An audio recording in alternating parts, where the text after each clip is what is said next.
एक दिन की बात है। एक लोमड़ी भोजन की तलाश में जंगल में घूम रही थी। घूमते घूमते वह एक कुएं के पास पहुंची, जिसके चारों ओर दीवार नहीं थी। ये देखने के लिए कि कुएं में कितना पानी है, वह कुएं में झांकने लगी और अपना संतुलन खोकर कुएं में गिर गई। कुएं में बहुत अधिक पानी नहीं था, इसलिए लोमड़ी मरने से बच गई।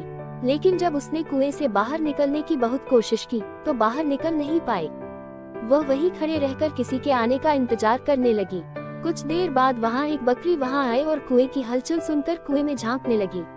उसे वहां लोमड़ी खड़ी दिखाई दी। बकरी ने चकित होकर लोमड़ी से पूछा, लोमड़ी बहन, तुम कुएं में क्या कर रही हो? लोमड़ी को कुएं से बाहर निकलने का रास्ता सूझ गया था।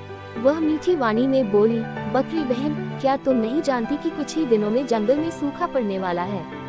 इसलिए मैं यहाँ आकर बैठ गई हूँ। कम से कम मैं यहाँ प्यासी तो नहीं मरूंगी। तुम भी क्यों नहीं आ जाती? बकरी ने सोचा कि लोमड़ी सही कह रही है। पानी के लिए दर दर भटकने से अच्छा है कि कुएं में ही जाकर बैठूं। पहले जाने का फायदा भी रहेगा। ज्यादा जानवर कुएं में चले गए तो वे कहाँ मुझे कुएं का पानी पीने देंगे। यह विचार आते ही वह कुएं में कूद पड़ी।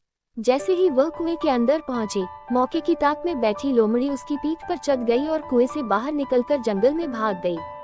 मूर्ख बकरी कुएं में पड़ी रह गई। कभी किसी की बात पर बिना सोचे समझे भरोसा नहीं करना चाहिए।